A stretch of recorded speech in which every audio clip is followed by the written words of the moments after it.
semuanya, perkenalkan nama saya Rina Lestari, saya dari Fakultas MIPA Prodi Biologi Universitas Mula Warman, dan saya adalah anggota dari KKN KLB 46 Tanjung Laong, Kutai Barat. Nah, pada video kali ini saya akan mengajari teman-teman untuk membuat hand sanitizer yang mudah dan murah dan bisa dibuat sendiri di rumah. Bagaimana cara membuatnya? Yuk ikuti!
Halo, selamat siang. Perkenalkan, saya Tegar Setia Farda dari kampus Fakultas Ilmu Sosial dan Politik dari jurusan Hubungan Internasional. Saya dari kelompok KKN 46 yang berlokasi di Kutai Barat, tepatnya di Muara Pahu, Tanjung Laong. Di sini saya akan menjelaskan apa itu social distancing dan bagaimana melakukannya. Tapi sebelumnya saya akan menjelaskan dulu tentang COVID-19. Baik, saya akan menjelaskan apa itu COVID-19. COVID-19 adalah penyakit yang disebabkan oleh virus Severe Acute Respiratory Syndrome Coronavirus, atau yang disingkat dengan SARS-CoV. COVID-19 ini dapat menyebabkan gangguan sistem pernapasan, mulai dari gejala yang ringan seperti flu hingga infeksi paru-paru, seperti pneumonia. COVID-19 awalnya ditularkan dari hewan ke manusia. Setelah itu, diketahui bahwa infeksi ini juga bisa menular dari manusia ke manusia.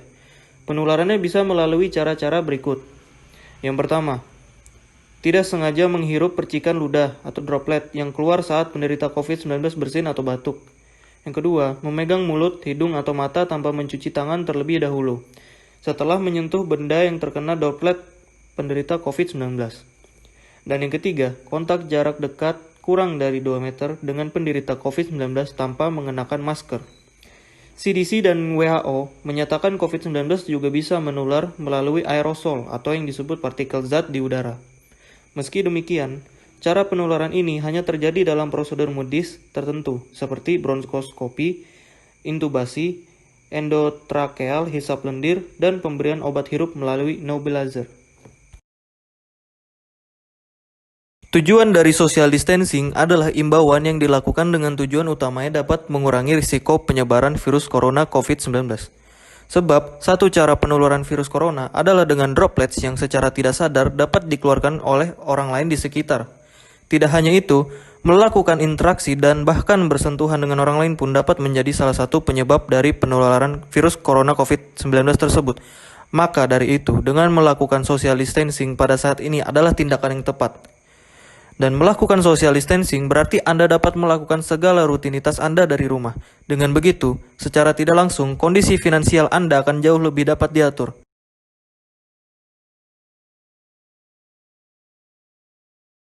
Oke, selanjutnya adalah gejala awal infeksi COVID-19. Gejala awal ini bisa menyerupai gejala flu, yaitu demam, pilek, batuk kering, sakit tenggorokan, dan sakit kepala. Setelah itu, gejala dapat hilang dan sembuh atau malah memberat. Penderita dengan gejala yang berat bisa mengalami demam tinggi, batuk berdahak atau berdarah, hingga sesak napas dan nyeri dada. Gejala-gejala tersebut di atas muncul ketika tubuh bereaksi melawan virus COVID-19. Adapun selanjutnya saya akan menjelaskan bagaimana tata cara untuk social distancing. Sebelumnya saya akan membahas tentang persiapan social distancing. Ada beberapa hal yang perlu Anda persiapkan sebelum menjalani social distancing atau pembatasan sosial, yaitu yang pertama, merencanakan kegiatan. Anda mungkin sudah terbiasa beraktivitas, misalnya belanja, tanpa perlu khawatir ramai atau tidaknya tempat yang Anda kunjungi. Namun, di masa pembatasan sosial ini, hal tersebut harus direncanakan ulang. Pasalnya, berkunjung ke tempat ramai akan meningkatkan risiko Anda terjangkit virus corona. Jika Anda memang harus datang ke tempat umum, pilihlah waktu berkunjung di luar jam sibuk. Misalnya ketika Anda ingin membeli kebutuhan rumah di pusat perbelanjaan, datanglah di siang hari pada hari biasa dan bukan di akhir pekan. Dan setelahnya adalah menyediakan obat-obatan yang diperlukan. Jika Anda menderita penyakit tertentu dan sedang menjalani pengobatan, pastikan Anda memiliki persediaan obat yang biasa Anda gunakan. Bila perlu, pasok obat-obatan lain juga, misalnya paracetamol untuk meredakan nyeri dan demam. Hal ini perlu dilakukan agar Anda tidak perlu pergi ke rumah sakit atau ke apotek jika obat tersebut habis. Dan selanjutnya adalah memenuhi kebutuhan harian. Persiapkan stok makanan, sabun, disinfektan, dan kebutuhan sehari-hari lainnya dalam jumlah yang secukupnya. Hindari panik buying atau membeli barang secara berlebihan. Jika Anda dan anggota keluarga Anda sehat, tidak perlu menyiapkan stok masker. Saat membeli makanan, pilih dan konsumsilah makanan bergizi seimbang yang dapat memperkuat daya tahan tubuh, seperti buah-buahan dan sayuran. Kemudian simpan makanan yang sudah Anda beli di dalam wadah yang bersih dan letakkan di kulkas. Dan selanjutnya adalah mempersiapkan akses internet. Jika Anda harus belajar atau bekerja dari rumah, akses internet tentu merupakan hal yang penting yang perlu Anda persiapkan. agar proses belajar atau bekerja Anda tetap lancar. Sediakanlah WiFi atau kuota internet yang cukup dan memiliki kecepatan yang stabil. Selain untuk membantu Anda belajar atau bekerja, internet juga bisa Anda manfaatkan untuk mencari informasi terbaru